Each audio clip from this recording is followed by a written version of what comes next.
Look, in the world of Australian politics, we're often found shaking our heads, but what on earth is going on in Queensland? The Brisbane Courier Mail this week published a YouGov poll which shows that the integrity scandals in Queensland have seen the Labor Party's support plunge to its lowest level in 3 years. The poll was of more than 1,000 people, which reveals that months of questioning about integrity within the Palaszczuk government has smashed its standing amongst voters. The poll indicated that if an election were held this week, more Queenslanders would vote for David Crisafulli's LNP, 38%, than for Labor, 34%. But disturbingly, the vote for the Greens is up to 14%. I just wonder, have any of these people read the Greens' policies on taxation and revenue, for example?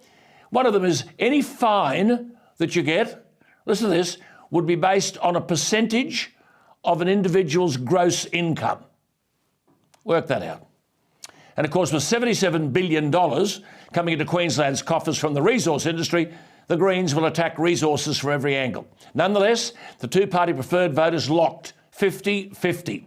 Is the electoral honeymoon for Anastasia Palaszczuk over? She won the 2020 election with a two-party preferred vote of 53-47. It's now 50-50. Interestingly, Pauline Hanson's One Nation on this poll is at 10%. The further interesting point about the poll is that while Labor's primary vote is 6 points below what it recorded on election day in October 2020, those 6 percentage points haven't shifted to the coalition. They were 35.9% at the last election. On this poll, 38, so they're up 2. The rest of it, though, seems to have gone to the Greens. Remembering that at the recent federal election, the Greens won the inner city seat of Griffith, once held by Kevin Rudd, unseating a very good Labor candidate, Terry Butler. They won the inner city seat of Brisbane and the former blue ribbon Liberal seat of Ryan. Many of Anastasia Palaszczuk's own MPs are saying she's checked out as Premier. If she were to serve a full term and run in 2024, she would overtake Peter Beattie's 9 years in power to become Queensland's longest-serving post-war Labor Premier. Well, the man who has taken the coalition in a short space of time to a two-party preferred vote of 50-50, David Crisafulli, joins me. David, thank you again for your time. Look, those south of the border are wondering what the hell is going on in Queensland. Can you tell us?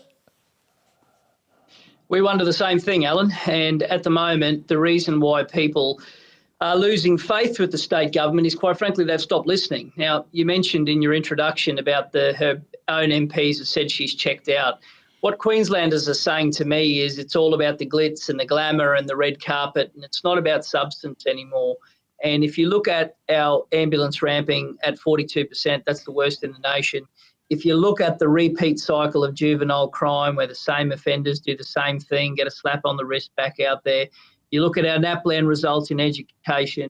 If you look across the board at the delays in delivering infrastructure, you realise that Queenslanders deserve a lot better. And we're going to put that case to them because Queensland needs change.